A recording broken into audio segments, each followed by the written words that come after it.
देखिए, इसी मामले से जुड़ा एक और अपडेट आपको बता दें। अतीक और अशरफ की पोस्टमार्टम रिपोर्ट में एक बहुत बड़ा खुलासा हुआ है। सूत्रों के मुताबिक अतीक को 8 और अशरफ को 5 गोलियां लगी थी। सूत्रों के मुताबिक यह भी खबर सामने आई है कि अतीक को 1 गोली सिर में, 2 गर्दन में, 2 छाती में, 1 हाथ में और 2 गोलियां कमर में लगी। वहीं अशरफ की बात करें तो अशरफ को 1 गोली गले में लगी, 1 पीठ में लगी है, 1 कलाई में, 1 पेट में और 1 गोली कमर में लगी है। तो देखिए, यहां पोस्टमार्टम रिपोर्ट में यह बड़ा खुलासा हुआ। खूंखार अपराधी अतीक अहमद और उसके भाई अशरफ को प्रयागराज के काल्विन अस्पताल में जब 15 अप्रैल को प्रयागराज पुलिस मेडिकल कराने के लिए लेकर गई थी, उस दौरान 3 शूटरों ने उन दोनों को मौत के घाट पुलिस की मौजूदगी में मीडिया कैमरे के सामने मौत के घाट उतार दिया था। आपको बता दें कि जिग्ना मेड पिस्टल का इस्तेमाल किया गया था, जो कि टर्किश मेड है, यानी कि टर्की में बनाई जाती है यह पिस्टल, और भारत में यह पिस्टल पूरी तरह से बैन है, जिसकी कीमत की अगर बात की जाए तो 8 से 10 लाख रुपए में यह पिस्टल पाई जाती है। और ऐसे में इस पिस्टल को इन 3 शूटरों तक कैसे पहुंचाया गया, किसने पहुंचाया, ये अभी भी सवाल बना हुआ है। इन दोनों की मौत के बाद इसी स्वरूप रानी अस्पताल के मॉर्चरी विभाग में लाया गया था पोस्टमार्टम करने के लिए। अतीक की अगर बात की जाए तो अतीक को कुल 8 गोलियां लगी थी, जबकि अशरफ को 5 गोलियां लगी थी। 5 मिस फायर हो गया था, यानी कि वो गोली नहीं लगी थी। जिसमें अतीक की अगर बात की जाए तो अतीक को 1 गोली सीने में, 1 सिर में, 1 गर्दन में, 1 छाती में, 1 कमर में और हाथ में गोली लगी। जबकि अशरफ की बात की जाए तो 1 गले में गोली लगी, 1 बीच पीठ में गोली लगी, 1 कलाई में और 1 कमर और 1 पेट में गोली लगी।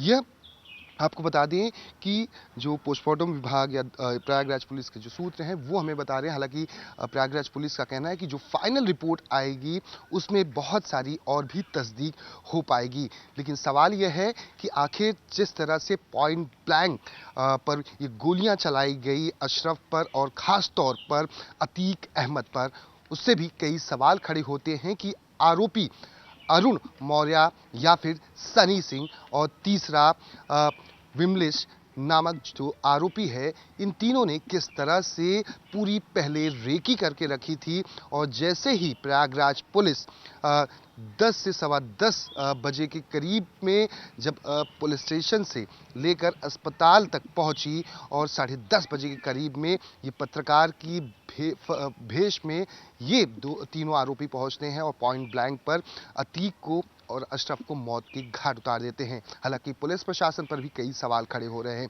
वहीं आपको बता दें कि ये जिग्ना मेड जो टर्किश पिस्टल है, इसको लेकर भी कई सवाल खड़े हो रहे हैं कि आखिर ये पिस्टल इन तक कैसे पहुंची, जबकि ये भारत में बैन है। अगर इनकी उम्र की बात की जाए तो इनकी उम्र मतलब 20 से 25 साल की है और ये हालांकि अपराधी हैं, आपराधिक छवि के हैं, इनके ऊपर कई सारे केसेस दर्ज हैं, लेकिन यहाँ प्रयागराज में पहुंचना, पूरी रेकी करना, और पुलिस सूत्रों से यह भी जानकारी मिली है कि 27 मार्च को जब साबरमती से गुजरात के जेल से प्रयागराज लेकर आया गया था अशरफ और अतीक को, तब से ही ये तीनों रेकी कर रहे थे। यहाँ तक कि जब यहाँ पर पुलिस स्टेशन में, धूमनगंज पुलिस स्टेशन में अतीक से पूछताछ चल रही थी, अशरफ से पूछताछ चल रही थी, तो ये भी पत्रकार के भेष में वहाँ पर तमाम वो जानकारियाँ पत्रकारों के जरिए व अन्य माध्यमों से इकट्ठा कर रहे थे, जिससे कि सही मौके पर अतीक और अशरफ को मौत के घाट उतारा जा सके।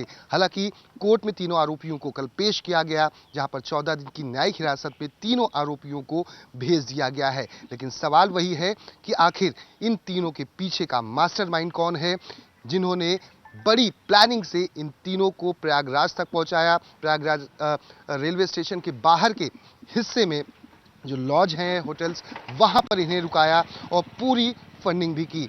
उन्हीं चीजों की तफ्तीश में प्रयागराज पुलिस जुटी है, जिससे कि यह पता चल सके कि इन तीनों की इतनी कम उम्र में जिस तरह से सबसे खूंखार अपराधी अतीक अहमद और अशरफ को मौत के घाट उतारा, उसके पीछे कौन है। क्योंकि अगर प्रयागराज और उसके आसपास के इलाकों में बात की जाए तो किसी की हिम्मत नहीं कि अतीक अहमद और अशरफ को इस तरह से मौत के घाट कैमरे के सामने पुलिस सिक्योरिटी के बीच उतार सके।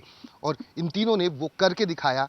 यही वजह है कि प्रयागराज पुलिस हर उस एंगल पर जांच कर रही है। जिस तरह से गोलियां मारी गई हैं पॉइंट ब्लैंक पर, वो भी अपने आप में दिखाती हैं कि ये शार्प शूटर है या फिर इन्हें बाकायदा पूरी ट्रेनिंग दी गई थी। कैमरामैन कालीकांत के साथ दीपक दुबे, न्यूज़ 24 प्रयागराज। और देखिए, इसी मामले को लेकर आपको बता दें कि लगातार सीएम योगी एक्शन में दिख रहे हैं। मीटिंग्स का दौर लगातार जारी है। नमस्कार, मैं हूं मानक गुप्ता। अगर आपको हमारा ये वीडियो पसंद आया हो तो इसे लाइक और शेयर जरूर करें, और हां, हमें सब्सक्राइब और फॉलो करना ना भूलें ताकि आप देश और दुनिया की कोई खबर मिस ना करें। तो जुड़े रहिए हमारे साथ और देखते रहिए न्यूज़ 24।